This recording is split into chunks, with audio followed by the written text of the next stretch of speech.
Assalamualaikum warahmatullahi wabarakatuh. Kami dari kelompok 1 yang beranggotakan 8 orang. Di sini kami akan mempresentasikan materi kami yang berjudul Kebutuhan Khusus pada Permasalahan Fisik. Baik, di sini ada pengertian kebutuhan khusus pada permasalahan fisik.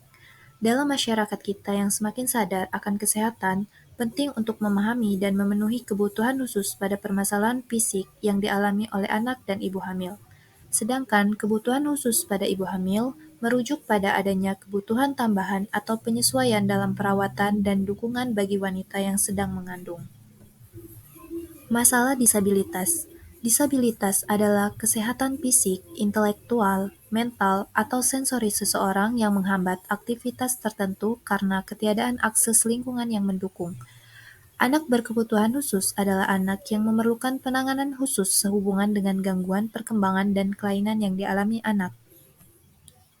Mereka yang digolongkan pada anak yang berkebutuhan khusus dapat dikelompokkan berdasarkan gangguan atau kelainan pada aspek fisik atau motorik, kognitif, bahasa dan bicara, pendengaran, penglihatan, serta sosial emosi.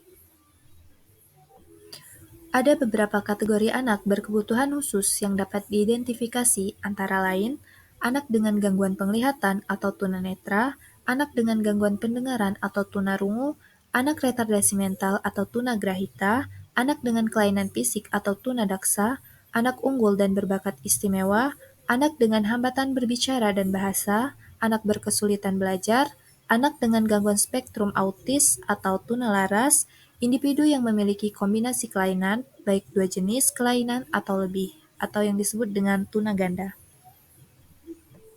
Selanjutnya di sini ada masalah kelainan genetik. Kelainan genetik adalah suatu kondisi di mana terjadi perubahan sifat dan komponen di dalam gen sehingga menimbulkan penyakit. Kondisi ini dapat disebabkan oleh manusia baru pada DNA atau kelainan pada gen yang diwarisi orang tua. Kelainan genetik dapat menimbulkan beragam kondisi, mulai dari cacat atau kelainan fisik dan mental hingga penyakit tertentu seperti kanker. Meski begitu, tidak semua penyakit kanker disebabkan oleh kelainan genetik. Sebagian juga dapat terjadi karena faktor lingkungan dan gaya hidup yang tidak baik. Penyakit genetik yang umum terjadi di masyarakat. Pertama, buta warna. Buta warna sebagian atau parsial, di mana penderita kesulitan membedakan warna biru dan kuning saja, atau warna hijau dan merah saja. Buta warna atau akromatopsia, penderita kondisi ini hanya dapat melihat warna abu-abu, hitam, dan putih. 2. Sindrom Down terjadi karena adanya materi genetik yang berlebih pada anak, sehingga menyebabkan keterlambatan perkembangan anak secara fisik dan mental.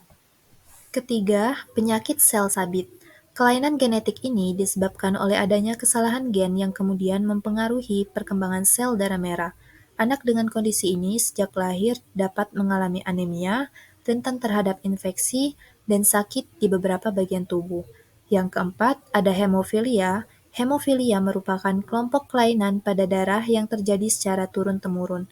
Kelainan genetik ini terjadi karena adanya kesalahan pada salah satu gen pada kromosom X yang menentukan bagaimana tubuh membuat faktor pembekuan darah.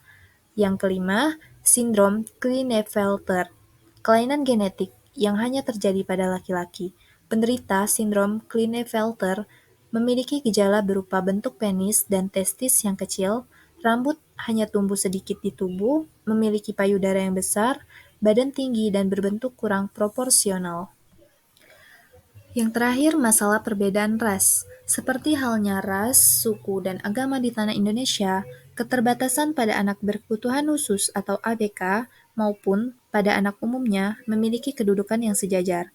Kebutuhan khusus yang dapat diberikan pada permasalahan ras ini antara lain, yang pertama, ajak berpikir kritis dan terbuka, perkenalkan pada anak bahwa keragaman yang ada di lingkungan sekitar adalah anugerah Tuhan.